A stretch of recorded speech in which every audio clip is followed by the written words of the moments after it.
A husband's arrogance backfired when his self-represented wife delivered a stunning opening statement that left the court in awe. Imagine losing everything: your marriage, your sanity, your reputation, only to realize it was all a twisted, calculated game. They called her delusional, laughed in her face when she dared to fight back. But Bruno Sterling, the millionaire CEO, forgot one crucial thing. The person who helps you build an empire knows exactly where you buried the bodies. What happened in that courtroom over the next 3 days didn't just silence his laughter. It sent shockwaves through the entire legal system and exposed a secret so dark, the judge threatened to arrest everyone in the room. This is the story of the wife who played the fool, only to checkmate the king. The laughter wasn't subtle. It was a rich, throaty sound that bounced off the mahogany walls of the Superior Court of New York, Department 42. It was the sound of a man who had never lost a day in his life. Bruno Sterling leaned back in his Italian leather chair, smoothing the lapel of his $3,000 charcoal suit. He turned to his attorney, Silas Blackwood, a man known in legal circles as the Butcher of Broadway, and whispered loud enough for half the room to hear, "Look at her, Silas. She's wearing that dress I bought her for a charity gala 5 years ago. It's pathetic. She thinks she's in a movie." Silas Blackwood, a man with silver hair and eyes like chipped flint, didn't laugh. He just smirked, tapping his gold fountain pen against the heavy oak table. "Let her play pretend, Bruno. It makes the kill easier. Judge Henderson hates time wasters. She'll be held in contempt before lunch." Across the aisle at the plaintiff's table sat Jessica Sterling. She looked small. The courtroom air conditioning was blasting, and she shivered slightly. Unlike the defense table, cluttered with paralegals, laptops, and stacks of bound evidence, Jessica's table was almost empty, save for a single yellow legal pad and a plastic cup of water. She kept her head down, her brown hair pulled back in a severe, sensible bun. To the casual observer, she looked like a defeated woman, a housewife who had been traded in for a newer model. Specifically, Bruno's 24-year-old personal assistant, Tiffany. "All rise," the bailiff bellowed. The heavy door behind the bench swung open, and the Honorable Judge William P. Henderson swept into the room. Henderson was an old-school jurist. He had zero patience for theatrics and even less for incompetence. He adjusted his glasses and looked down at the docket. Case number 49, Tusto. Sterling versus Sterling. Judge Henderson grumbled. "We are here for the final hearing on asset division and spousal support. Appearances." Silas Blackwood stood up smoothly, buttoning his jacket. Silas Blackwood representing the respondent, Mr. Bruno Sterling, Your Honor. The judge looked to the other table. "And for the petitioner?" Jessica stood up, her chair scraping loudly against the floor, a harsh, almost agonizing sound in the quiet room. Bruno chuckled again, covering his mouth with a well-manicured hand. "Jessica Sterling, Your Honor," she said. Her voice was soft, trembling slightly. "Representing myself." Judge Henderson peered over his spectacles. He sighed, a long, weary exhale that signaled he was already dreading this trial. "Mrs. Sterling," he said, his voice grave, "I am going to ask you this once, and I want you to listen carefully. Your husband is the CEO of Sterling Dynamics. The marital assets in question are estimated in the tens of millions. Mr. Blackwood here has been practicing law for 30 years. Are you absolutely certain you wish to proceed? You are bringing a knife to a nuclear war, madam." I can't afford an attorney, Your Honor," Jessica said, looking down at her hands. "Mr. Sterling cut off my access to the joint accounts 6 months ago." Silas Blackwood shot up. "Objection. Your Honor. Mr. Sterling merely secured the assets to prevent frivolous spending. We offered Mrs. Sterling a generous settlement of $50,000 to cover her transition. She refused it out of spite." $50,000? The judge raised an eyebrow. "For an estate of this size? It's more than she came into the marriage with," Silas said smoothly. "She was a waitress when they met, Your Honor. She has no financial literacy. We are trying to protect the estate." "I see," the judge said. He looked at Jessica, a flicker of concern in his eyes. "Mrs. Sterling, I strongly advise you to reconsider the settlement. If you proceed, you will be held to the same standards as a practicing attorney. I will not hold your hand. If you fail to object, evidence gets in. If you fail to file the right motions, you lose. Do you understand? Jessica looked up. For a split second, the fear in her eyes seemed to vanish, replaced by something colder, something harder. But it was gone so fast Bruno missed it. I understand, Your Honor, she said. Her voice was still quiet, but there was a new unsettling firmness to it. I'm ready. Bruno leaned over to Silas, a smug grin returning. Watch this. She's going to cry in 10 minutes. Mr. Blackwood, your opening statement, the judge ordered. Silas Blackwood walked to the center of the room. He didn't use notes. He was a performer. Your Honor, Silas began, his voice baritone and trustworthy. This case is simple. It is a tragedy, yes, but a simple one. Bruno Sterling is a visionary. He built Sterling Dynamics from a garage startup into a global logistics empire. He worked 18-hour days. He missed holidays. He sacrificed everything for the success of the family.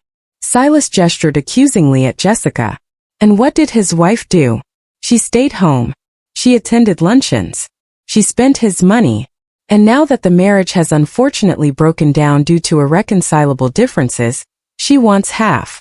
She wants to dismantle a company that employs thousands of people, just to fund a lifestyle she did nothing to earn. We will prove that a prenuptial agreement exists, one that she claims to have lost, and that her contributions to the marriage were negligible. We ask the court to limit support to the statutory minimum and grant Mr. Sterling full retention of the company shares. He sat down. It was a strong standard opening. It painted Bruno as the hard-working hero and Jessica as the leech. Mrs. Sterling, the judge said, your opening statement. Keep it brief. Jessica walked around the table. She didn't go to the podium. She stood awkwardly in the middle of the aisle. She held her yellow notepad against her chest like a shield. My husband Bruno, she started, her voice shaking just a little. He says I did nothing. He says I was just a waitress. That is true.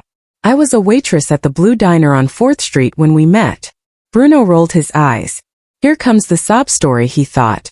But Jessica continued, taking a deep, steadying breath. The law in this state speaks of a partnership. It speaks of good faith. Bruno is asking you to believe that he built Sterling Dynamics alone. He is asking you to believe that the $50 million in the Vanguard Trust doesn't exist. The room went dead silent. Silas Blackwood's head snapped up. Bruno froze. The what trust? Judge Henderson asked, leaning forward, his voice a low rumble. The Vanguard Trust, Your Honor, Jessica said, her voice now completely steady. And the shell company in the Cayman Islands registered as Blue Ocean Holdings. And the 3 commercial properties in Seattle, purchased under the name of his driver, Thomas Miller. Bruno's face went from smug to purple in the span of 3 seconds. He slammed his hand on the table. That's a lie. She's lying. Mr. Sterling, sit down, the judge barked, his voice booming. He turned his gaze to Jessica. The pity was gone, replaced by sharp, almost predatory interest. Mrs. Sterling, those are serious allegations. Alleging hidden assets without proof is a quick way to get your case dismissed and pay the other side's legal fees. I know, Your Honor, Jessica said. She walked back to her table and picked up a single document. I don't have a law degree, but I do have the invoices and I have the bank transfer records. She handed a paper to the bailiff.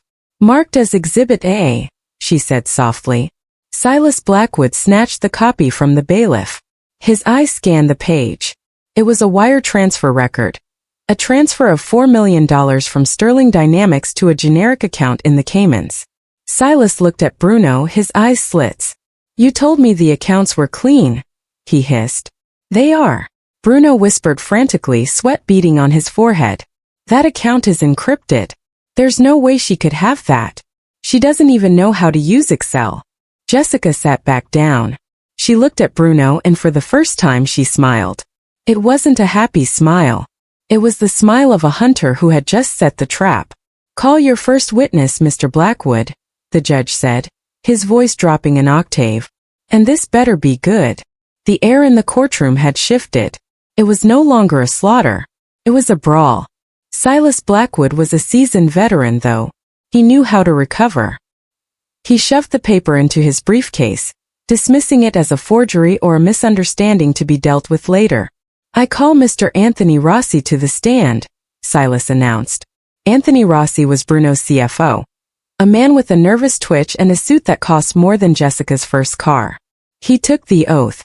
Mr. Rossi, Silas began, pacing. You manage the finances for Sterling Dynamics. Correct. I do, Rossi said. Are you familiar with the plaintiff's claims regarding hidden assets in the Cayman Islands or a Vanguard trust? I have never heard of such things. Rossi lied smoothly. Our books are audited annually. Everything is above board. Mrs. Sterling is likely confusing standard operating expenses with whatever fantasy she has cooked up. Thank you, Silas said, looking at the judge. You see, Your Honor, a misunderstanding of complex corporate finance. He turned to Jessica. Your witness. Jessica stood up. She didn't bring her notepad this time. She walked right up to the witness stand. She looked Anthony Rossi in the eye. Rossi shifted in his seat. He had known Jessica for 10 years. He used to come over for Christmas dinner. He knew she made a great lasagna. He didn't know she could read a balance sheet. Hello, Anthony, Jessica said, her voice deceptively gentle. Mrs. Sterling. He nodded stiffly. Anthony, do you recall the corporate retreat in Aspen in 2021? Yes, I was there.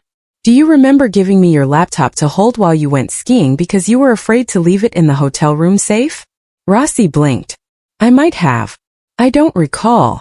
I recall it, Jessica said, her voice firm. You were very drunk that night, Anthony. You told me the password was your daughter's birthday. July 14, 2012. A 7-1-4-2. Objection. Silas shouted. Relevance. I'm getting there, Your Honor, Jessica said calmly. Anthony, is it true that Sterling Dynamics utilizes a software called Shadow Ledger for internal accounting? Rossi's face drained of color. That is an industry standard tool. Is it? Jessica pulled a piece of paper from her stack. Because I did some research. Shadow Ledger is a dual-entry bookkeeping system, designed specifically to maintain two sets of books, one for the IRS and one for the owners. Is that correct? I take the fifth, Rossi stammered. The courtroom gasped. You can't take the Fifth Amendment in a civil divorce trial regarding corporate procedure, unless you are admitting to a crime, Mr. Rossi. Judge Henderson boomed. Answer the question. It has that capability, Rossi whispered. And Jessica continued, relentless. On the night of December 14, 2023, just 3 days before Bruno filed for divorce, did you oversee a transfer of $6 million labeled consulting fees to a company called Orion Group? Bruno told me to. Rossi blurted out, looking at his boss in panic. He said it was for future expansion. And who owns Orion Group, Anthony? I don't know, Rossi lied, his voice barely audible. Jessica turned to the judge. Your Honor, I would like to submit Exhibit B. It is the Articles of Incorporation for Orion Group, registered in Nevada. She placed the document on the overhead projector. The name on the registration was clear for everyone to see. Tiffany Miller. The courtroom erupted. Bruno buried his face in his hands. Tiffany Miller was the mistress. Order. Order. Judge Henderson slammed his gavel. He glared at Bruno Sterling. Mr. Blackwood, control your client and your witnesses or I will start issuing sanctions that will make your head spin. Silas Blackwood looked at Bruno with pure venom. You told me the girl wasn't involved in the financials, he hissed. She's not. Bruno whispered back, terrified. I just used her name. I didn't think Jessica would find it. She's a housewife, Silas. She knits. Jessica returned to her table. She sat down and took a sip of water. Her hand was shaking violently now. The adrenaline was wearing off, leaving her nauseous. She looked at Bruno. He wasn't laughing anymore. He was looking at her with a mixture of fear and confusion. He looked like a man who had walked into his own house and found a stranger sitting in his chair. But Jessica knew this was just the beginning. Exposing the money was the easy part. The hard part was proving why she deserved it. Because Bruno had one card left to play. A card that could destroy her reputation and leave her with nothing, regardless of the money. Silas stood up. He adjusted his tie. He looked dangerous now. The smirk was gone, replaced by the cold, calculating look of a predator who had been wounded. Your Honor, Silas said, his voice icy. We would like to move past the financials for a moment. We would like to address the issue of conduct. We call Mrs. Jessica Sterling to the stand. Jessica froze. This was it, the cross-examination. She stood up and walked to the witness box. Mrs. Sterling, Silas began, walking close to her, invading her personal space. You seem very knowledgeable about your husband's business today. Surprisingly so. I pay attention, Jessica said. Do you? Silas smirked. Because according to a sworn affidavit from your former psychiatrist, Dr. Eris Thorne, you suffer from paranoid delusions. Is it not true that you were institutionalized in 2018 for a mental breakdown? The room went silent again. This was the dirty laundry. I sought help for depression, Jessica said quietly. I lost a child. Ah, yes, Silas said, his voice dripping with faux sympathy. A tragedy. But during that time you accused your husband of spying on you. You accused him of gaslighting you. You were medicated, were you not? Yes. And isn't it true? Silas leaned in, his voice a sibilant hiss. That you have a history of fabricating stories to get attention? That you are, in medical terms, an unreliable narrator. Jessica looked at the judge, then at Bruno. Bruno was grinning again. This was his narrative, Crazy Jessica. Sat Crazy Jessica. I was medicated, Jessica said, her voice strengthening, because my husband was gaslighting me. And I can prove that too. How? Silas laughed. With more stolen documents? No, Jessica said. With the recordings. Silas stopped laughing. What recordings? The state of New York is a one-party consent state for audio recording. Jessica cited the law perfectly. For the last 2 years of our marriage, I carried a digital recorder in my pocket. Every threat, every admission, every time Bruno told me he would destroy me if I ever tried to leave. I have it all. She reached into her bag and pulled out a small black USB drive. Exhibit C, Your Honor, she said. Bruno jumped to his feet, knocking his chair over. She can't do that. That's Silas. Stop her. Sit down, the judge roared. Mr. Blackwood, if your client speaks one more time out of turn, I will have the bailiff gag him. The judge turned to Jessica. Mrs. Sterling, you are telling me you have audio evidence of the respondent admitting to what exactly? Jessica looked straight at Bruno. Admitting to the fraud, Your Honor. And admitting that he paid Dr. Thorne to falsify my diagnosis to keep me under control. The silence in the courtroom was heavy, suffocating. Even the court reporter stopped typing. Play it, Judge Henderson ordered. The bailiff took the USB drive from Jessica's trembling hand. He plugged it into the court's AV system. A projection screen descended from the ceiling, displaying a simple media player interface. Judge Henderson leaned back, his face unreadable. Mr. Blackwood, I am allowing this under the crime-fraud exception to marital privilege. If this recording contains evidence of a crime, your objection is overruled before you even make it. Silas Blackwood didn't object. He was too busy staring at his client. Bruno was gripping the edge of the table so hard his knuckles were white. He looked like a man watching a bomb countdown he couldn't stop. Play it, the judge said. The courtroom speakers crackled with static, and then a voice filled the room. It was unmistakably Bruno Sterling. The audio was clear, recorded in a space with an echo likely their high-ceiling master bathroom. Stop crying, Jessica. It's pathetic. You really think anyone is going to believe you? You're a high school dropout who got lucky.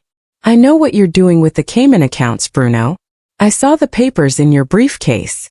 You saw papers? You don't even know what you're looking at. But let's say you do. Let's say you tell someone. Who are they going to believe? The CEO of a Fortune 500 company, or the hysterical housewife who spent a month in a psych ward? You put me there. You told Dr. Thorne to say I was paranoid. I didn't tell him anything. I bought him. $50,000 is a lot of money for a shrink with gambling debts. He'll write whatever diagnosis I want. Paranoia. Schizophrenia. Bipolar. Take your pick. If you try to touch my money, Jessica, I won't just divorce you. I will have you committed permanently. I will make sure you drool in a cup for the rest of your life while I enjoy my money with someone who appreciates it. Now get out of my face. The silence that followed was louder than the recording itself. It was a heavy, suffocating silence. Judge Henderson slowly took off his glasses. He cleaned them with a small cloth, his movements deliberate and terrifyingly calm. He put them back on and looked down at the defense table.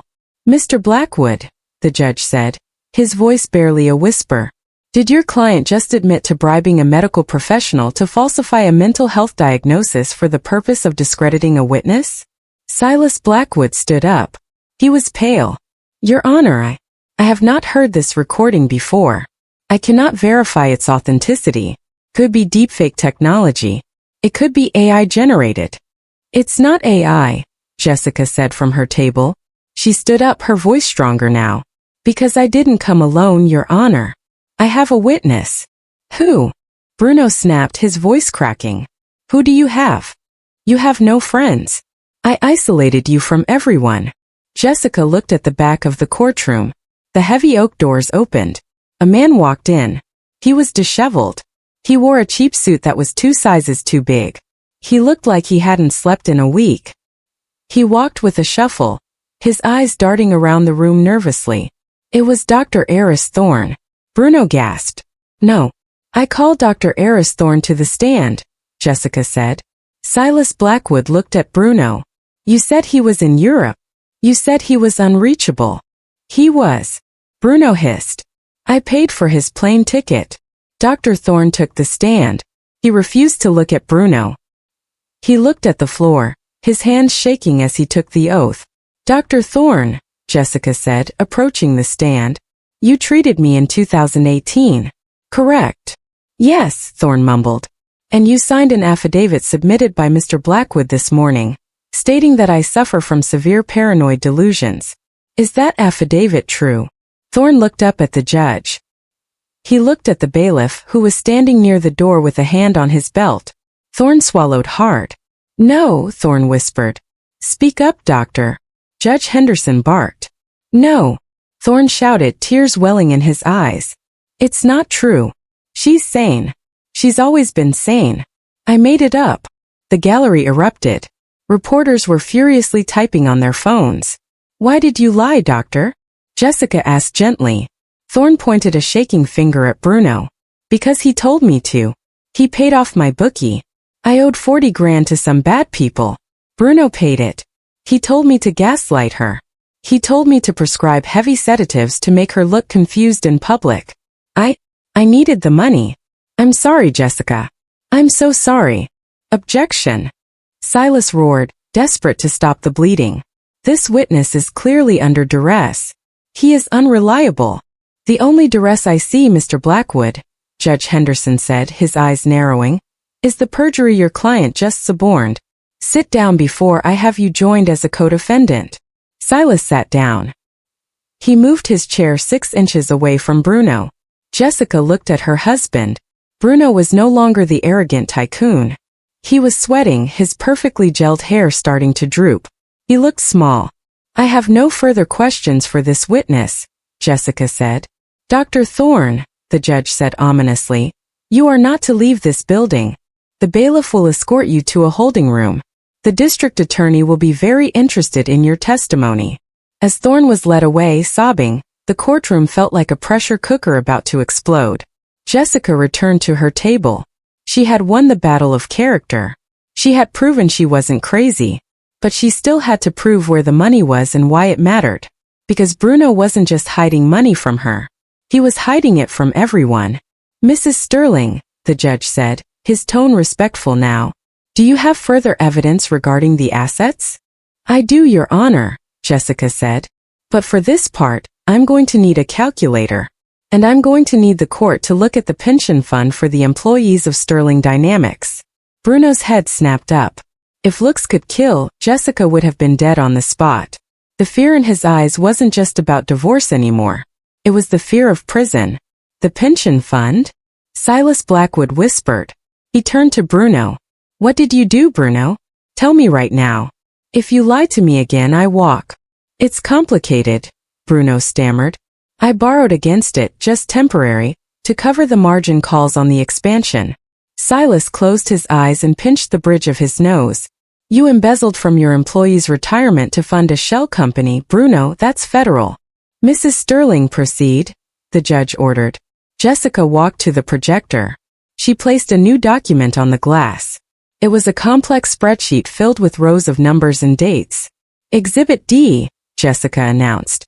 This is a comparison of the employee contributions to the Sterling Dynamics 401k plan versus the actual deposits made into the custodial account at Chase Bank.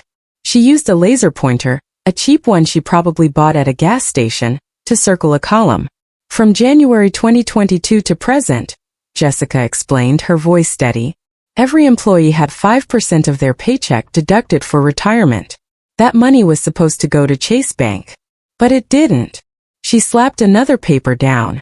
This, she said, is the ledger from Blue Ocean Holdings in the Cayman Islands. The dates match perfectly. January 15th, $400,000 deducted from payroll. January 16th, $380,000 deposited into Blue Ocean.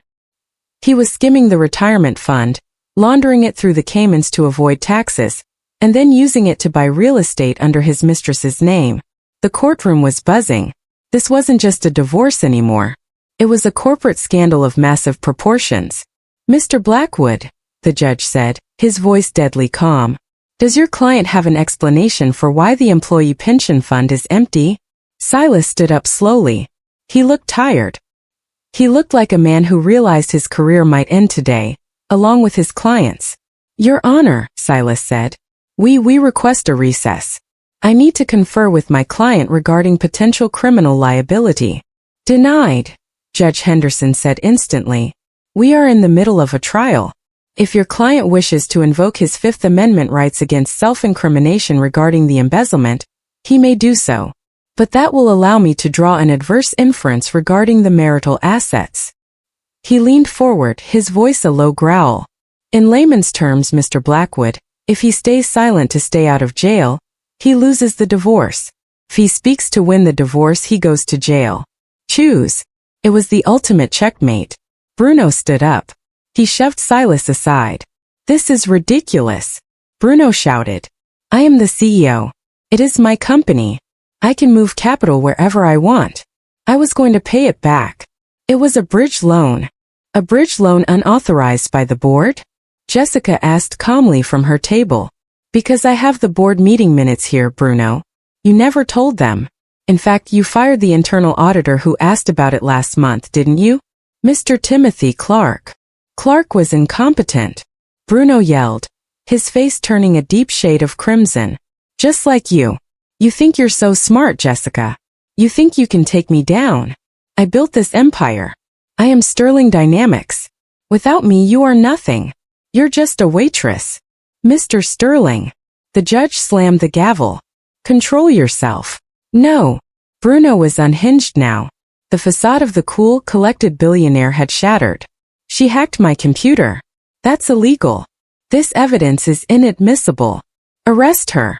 I didn't hack your computer, Bruno, Jessica said softly. The room went quiet to hear her. I didn't have to, she continued. You linked your iPad to the family cloud account so you could upload photos of your trips with Tiffany. You were so arrogant. You didn't even realize that every document you saved, every spreadsheet you edited, was backing up to the family server in the basement. The server I paid to install to store our wedding photos. She looked at him with pity. You took everything from me, Bruno. My dignity. My friends. You tried to take my sanity. But you forgot to change your iCloud settings. Some of the people in the gallery laughed. It was a nervous, shocked laughter. Silas Blackwood began packing his briefcase. Where are you going, Mr. Blackwood? Judge Henderson asked. I am withdrawing as counsel, Your Honor, Silas said, not looking at Bruno. My client has lied to me, implicated me in suborning perjury, and is currently confessing to federal wire fraud on the record. I am ethically bound to withdraw. You sit your backside down, Silas. Bruno grabbed his lawyer's arm. I pay you $1,000 an hour. You don't leave until I say so. Get your hands off me. Silas snarled, shaking him off. Mr. Blackwood, you will remain until this hearing is concluded, the judge ruled. But you are not required to suborn further perjury. Now, Mrs. Sterling, you have proven the assets exist. You have proven spousal abuse and fraud. What is your request for judgment? Jessica took a deep breath. She looked at the yellow pad where she had written her closing argument. She didn't need it. I don't want half, Your Honor, she said. Bruno froze. What? I don't want half, Jessica repeated. I want it all. On what grounds? The judge asked, intrigued. On the grounds of dissipation of assets, Jessica cited the legal precedent. When one spouse maliciously wastes or hides assets to defraud the other, the court has the discretion to award 100% of the remaining estate to the victim. Bruno has emptied the pension fund. He has spent millions on his mistress. He has hidden the rest in the Caymans. If you give him half, he will flee the country. He has a flight booked to Brazil for tonight at 10 p.m. She held up a printout of an airline ticket. Exhibit E, she said. Bruno checked his pockets frantically for his phone. He had booked that flight 2 hours ago during the bathroom break. How did she have it? He whispered, horrified. My iCloud, she seemed to mouth silently. He is a flight risk, Your Honor, Jessica said. I am asking for full control of the remaining liquid assets, the marital home, and the shares of Sterling Dynamics to be held in trust, so that I can repay the employees he stole from. It was a noble move. She wasn't asking for the money for yachts. She was asking for it to save the workers. Judge Henderson looked at Bruno. He looked at the evidence. He looked at the weeping Dr. Thorne being led out the side door. I am inclined to agree, the judge said. Mr. Sterling, surrender your passport to the bailiff immediately. I left it at home, Bruno lied. Bailiff, search him, the judge ordered. The bailiff stepped forward. Bruno backed away. Don't touch me, Bruno screamed. He looked at the exit. He looked at the window. He was a trapped animal. Suddenly, the heavy double doors at the back of the courtroom burst open with a loud bang. Everyone turned. 6 men and women in navy blue windbreakers with yellow lettering marched in. They were followed by 2 uniformed NYPD officers. The lettering on the jackets didn't say FBI. It said SEC Securities and Exchange Commission, and behind them the DOJ Department of Justice. The lead agent, a tall woman with a stern face, pointed at the defense table. Bruno Sterling, she announced. I am Special Agent Miller. We have a warrant for your arrest for securities fraud, embezzlement, and money laundering. Bruno slumped into his chair. He looked at Jessica. Jessica didn't look away. She didn't smile. She didn't gloat. She just watched. I told you, Bruno, she whispered, though he couldn't hear her across the room. I told you I wasn't crazy. But the drama wasn't over. As the agents moved to cuff Bruno, Silas Blackwood stood up. Officer, Silas said, pointing at Bruno, my client has just confessed to additional crimes on the court record. I suggest you get the transcript. You traitor. Bruno lunged at Silas. The chaos of Bruno Sterling's arrest took 20 minutes to clear. The sight of the billionaire CEO being dragged out in handcuffs, screaming obscenities at his own lawyer and wife, was the kind of spectacle that would dominate the news cycle for weeks. When the doors finally closed, leaving the courtroom in a stunned, dusty silence, only a few people remained. Jessica, Judge Henderson, the court reporter, and Silas Blackwood, who was frantically shoving papers into his briefcase, looking like a rat sensing the ship had already snapped in half. Mr. Blackwood, Judge Henderson said, his voice echoing in the empty room. Silas froze. Your Honor, you are perilously close to being disbarred. If you want to save your license, you will cooperate fully with the court-appointed receiver. Do I make myself clear? Crystal, Your Honor, Silas said, wiping sweat from his brow. He glanced at Jessica. For a moment, his eyes narrowed, a look of calculation, not defeat, before he hurried out the side exit. Jessica stood alone at the plaintiff's table. She felt oddly lighter. The adrenaline crash was coming. Mrs. Sterling, the judge said gently. Jessica looked up. Yes, Your Honor. In light of the federal indictment and the freezing of Mr. Sterling's personal assets, the company Sterling Dynamics is effectively headless. The stock is going to freefall the moment the market opens tomorrow. Thousands of jobs are at risk. I know, Jessica said. That's why I asked for control. Judge Henderson nodded slowly. I am granting you an emergency conservatorship over the voting shares held by the marital estate. Until the divorce is finalized or the criminal trial concludes, you are the majority shareholder. You are, for all intents and purposes, the owner of Sterling Dynamics. He leaned forward, his expression grave. Be careful, Jessica. You just took down a wolf, but you're about to walk into a den of vipers. The board of directors won't welcome you with open arms. They will try to eat you alive. Jessica picked up her yellow notepad. She didn't look like the trembling woman who had walked in 3 hours ago. Let them try, she said.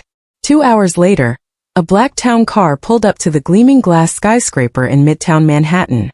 The logo of Sterling Dynamics was etched in steel above the revolving doors. Jessica stepped out. She hadn't changed clothes. She was still wearing the 5-year-old dress Bruno had mocked, but as she walked through the lobby, the atmosphere was electric with fear. Employees huddled in corners, whispering. They had seen the news. They knew the FBI had raided the headquarters earlier that morning. When she reached the executive floor, the reception area was empty. The receptionist had fled. Jessica walked straight to the double doors of the boardroom. She could hear shouting from inside. She pushed the doors open. Around the massive oval table sat 12 men and 1 woman. The board of directors. They were arguing loudly, phones pressed to their ears, ties loosened. The room went silent as Jessica entered. Who let you in? Barked Conrad Vance, the chairman of the board. Vance was a 70-year-old corporate raider with a reputation for stripping companies for parts. Security, get this woman out of here. Sit down, Conrad, Jessica said. Her voice wasn't loud, but it cut through the room like a razor. Vance scoffed. Excuse me, do you know who I am? This is a restricted meeting. Go home and bake cookies, Jessica. Your husband is in jail, and this company is under our control now. Jessica walked to the head of the table, Bruno's empty chair. She didn't sit. She stood behind it, placing her hands on the leather backrest. Actually, she said, pulling the court order from her bag and sliding it down the polished table. It's under mine. Vance snatched the paper. He read it, his face turning the color of ash. This is insane. Vance sputtered. Henderson gave you the voting rights. You have no experience. You're a housewife. I am the court-appointed conservator of the Sterling estate, Jessica corrected him, which owns 51% of the voting stock. That makes me the chairwoman. And as my first act, I am calling this meeting to order. We won't stand for this, said another board member, a heavy-set man named Baxter. We are filing an emergency motion to remove you. The stock is down 40% in 2 hours. We need to sell the logistics division to Amazon by end of day to save the capital. No, Jessica said. What do you mean? No. Baxter stood up. You don't understand business. We have a liquidity crisis. We have a corruption crisis, Jessica shot back. And we are not selling the logistics division. That division employs 4,000 people in Ohio and Michigan. If you sell it, they lose their pensions because of the way Bruno structured the debt. I read the contracts, Baxter. The room fell silent again. They were looking at her differently now, not with respect but with caution. So what is your brilliant plan? Vance sneered. Hug the employees until the stock recovers? No, Jessica said. My plan is to cut the cancer out. She reached into her bag and pulled out a stack of folders. She tossed one in front of Vance, one in front of Baxter, and one in front of the female board member, Linda Gray. What is this? Linda asked, opening the folder. That, Jessica said, is a record of the kickbacks you 3 received from the construction of the new warehouse in Nevada. You approved a bid that was 20% higher than the market rate, and coincidentally, the construction company is owned by your brother-in-law, Linda. Linda went pale. Jessica turned to Vance. And you, Conrad, you've been short-selling Sterling stock for 3 months. You knew Bruno was cooking the books. You were betting against the company you were supposed to be protecting. Vance slammed the folder shut. This is slander. It's in the emails, Jessica said. Bruno kept everything. He didn't trust you any more than you trusted him. She leaned forward, gripping the chair. Here is how this is going to work. Vance Baxter Gray. You are resigning effective immediately. You will cite personal health reasons. If you do, I won't hand these folders to the SEC agents who are currently downstairs seizing the servers. If you fight me, you'll share a cell with Bruno. Vance looked at the other board members. They looked away. He was alone. You're a witch, Vance hissed. I'm a wife who paid attention, Jessica replied. Get out. Vance stood up, grabbed his coat and stormed out. Baxter and Gray followed, heads bowed. Jessica looked at the remaining 9 board members. They sat perfectly still, terrified. Now, Jessica said, finally sitting in the leather chair. It was too big for her, but she filled the room with her presence. Let's talk about how we're going to pay back the pension fund. The first week of Jessica's reign as the interim CEO of Sterling Dynamics was a blur of adrenaline and caffeine. She had purged the board, stabilized the stock, and won the hearts of the employees. To the outside world, she was the victorious heroine.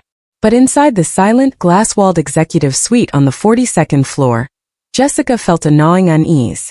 She was winning the war for the company, but she still didn't understand why the war had started in the first place. Why had Bruno, a billionaire tycoon, married a waitress from a diner? 10 years ago, it was 11 p.m. on a Thursday. The cleaners had long since departed, leaving the office in a heavy, pressurized silence. Jessica sat at Bruno's massive mahogany desk, staring at a painting of a 19th-century schooner on the wall. She remembered Bruno once bragging that he kept his real insurance behind that ship. She stood up, removed the painting, and found a wall safe. She punched in the code.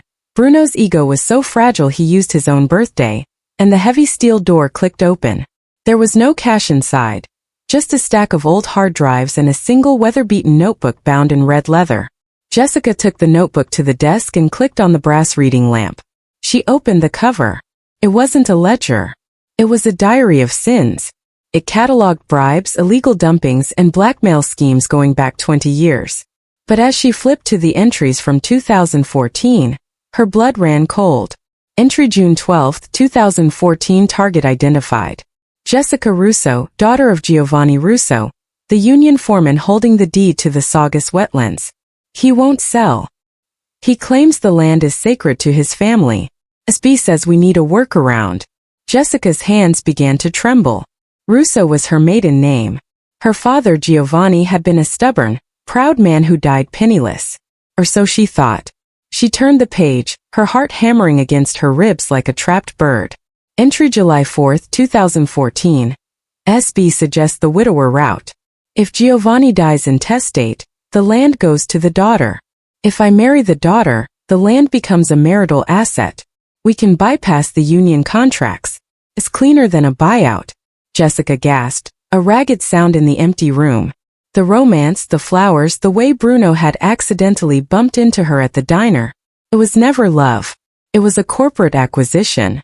She was nothing more than a deed with a heartbeat. But the next entry shattered her soul. Entry August 15, 2014. Problem solved. The old man wouldn't get out of the road. SB was driving. It was messy but effective. Police report filed as a hit and run. No witnesses. We own the girl now. Tears blurred Jessica's vision. Her father hadn't died of a heart attack or a random accident. He had been murdered. Run down in the street like an animal so Bruno could build a parking lot. And the initials SB. Silas Blackwood. Buzz. The intercom on her desk jolted her so hard she nearly dropped the book. Mrs. Sterling. The night security guard's voice crackled. Mr. Blackwood is here. He says he has urgent papers regarding the plea deal. Jessica stared at the intercom, paralyzed. The murderer was in the lobby. Send him up, she whispered, her voice sounding foreign to her own ears. She had seconds. She shoved the red notebook into her purse. She slid her phone under a stack of files, hitting record on the voice memo app. She grabbed a can of pepper spray she had started carrying since the divorce began, and hid it in her palm, concealing it under a file folder. The elevator chimed. The sound was deafening. Silas Blackwood walked in. He wasn't the polished lawyer today. He wore a dark trench coat, his eyes rimmed with red, looking like a man who had stared into the abyss and blinked. Working late, Jessica, Silas said, closing the heavy oak door behind him. The lock clicked. You're taking to the throne quite naturally. What do you want, Silas? Jessica asked. She stayed behind the desk, Her fingers white-knuckled on the file folder. "I'm here to save you," Silas lied, walking toward the wet bar. He poured himself a scotch, his hand steady. "Bruno is cracking. He's going to trade everyone to the feds. Me. The board. You. But I can protect you, Jessica. I can make sure your name stays out of the indictment." "I haven't done anything wrong," Jessica said, watching him like a hawk. "It doesn't matter." Silas smiled, a cold reptilian expression. He walked around the desk, invading her space. "I need leverage. I need the notebook, Jessica." Jessica stopped breathing. "I don't know what you mean. Don't play the fool anymore." Silas sighed, leaning against the edge of the desk. "I tracked the biometric log. You opened the safe. You know about the land. You know about the accident." "It wasn't an accident," Jessica said, her voice shaking with rage. "You killed him. You killed my father." The silence that followed was heavy enough to crush bones. Silas didn't deny it. He took a sip of his drink, looking bored. "It was necessary," he said simply. "Giovanni was an obstacle. We removed him and you got a life of luxury in exchange. Was it really such a bad trade?" "You are a monster," Jessica whispered. "I am a pragmatist," Silas corrected her. He set the glass down. "Now give me the book. If the DOJ gets that, it's a murder charge." "I won't go down alone, Jessica. I'll plant evidence that you were driving the car. Who will they believe? The grieving widow or the greedy ex-wife?" He held out his hand. "The book. Now." Jessica looked at the door. It was 20 feet away. She looked at Silas. "Okay," she said, reaching into her purse. "You win." She pulled out the red notebook. Silas's eyes lit up with greed. He reached for it. Jessica tossed the book high into the air over his head. Silas's instinct took over. He spun around, lunging to catch the evidence before it hit the floor. In that split second, Jessica dropped the file folder, raised the pepper spray, and unleashed a stream of burning orange fire directly into his face. Silas screamed, the sound primal and terrifying. He clawed at his eyes, stumbling back into the wet bar. Glass shattered. Jessica didn't hesitate. She grabbed the notebook from the floor and bolted. "You witch!" Silas roared, swinging blindly. "You're dead!" Jessica sprinted for the elevator, slamming her hand against the call button. "Come on, come on!" She could hear Silas stumbling down the hallway behind her, cursing in a blind rage. The doors opened. She threw herself inside and hit the lobby button. As the door slid shut, she saw Silas burst into the hallway, his face swollen and red, a shard of broken glass in his hand. The doors closed, sealing her in. But as the elevator descended, Jessica knew the nightmare wasn't over. She was trapped in a building with a killer, and there was nowhere left to hide. The elevator doors slid open with a cheerful ding that felt obscenely bright in the dark lobby. Jessica stumbled out into the cavernous space of marble and glass. It was usually bustling, but tonight it was a silent tomb.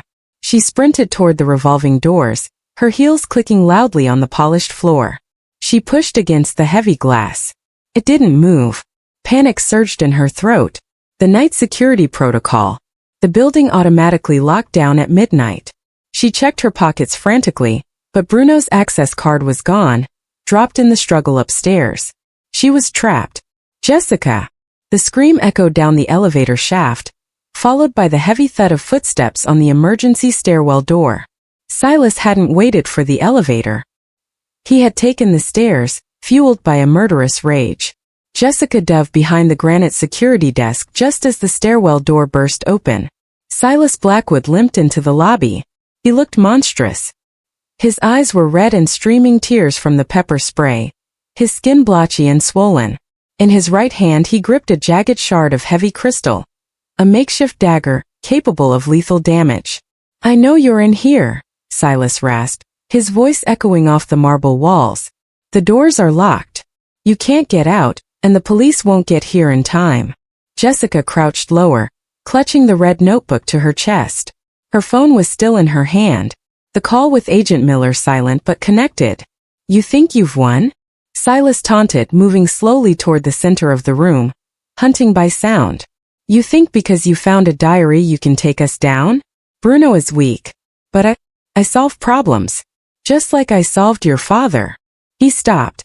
He heard her ragged breathing behind the desk. Found you. Silas lunged.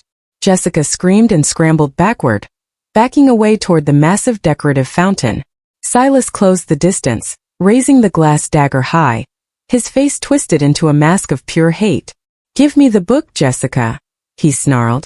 And I'll make it quick. Jessica looked at the lethal shard of glass. Then she looked at the phone in her hand. No, she said, her voice shaking but defiant.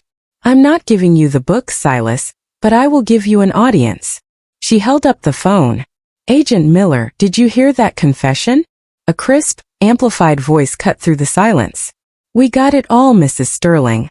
Look at the door. Silas froze. Crash.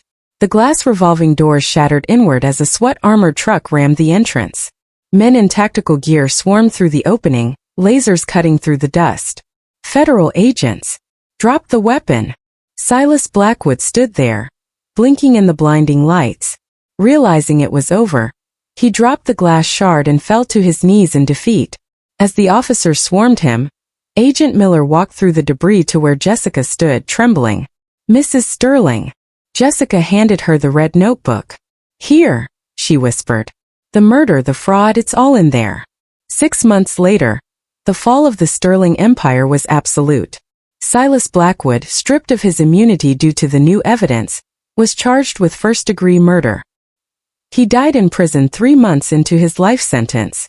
Bruno Sterling took a plea deal for 25 years, crying as he was led away in handcuffs. But the story ended where it began, with the land. On a crisp autumn morning, Jessica stood at the head of the Sterling Dynamics boardroom table. The corporate raiders were gone. In their seats sat truck drivers, shift managers, and secretaries. This company was built on the land my father died for, Jessica told them.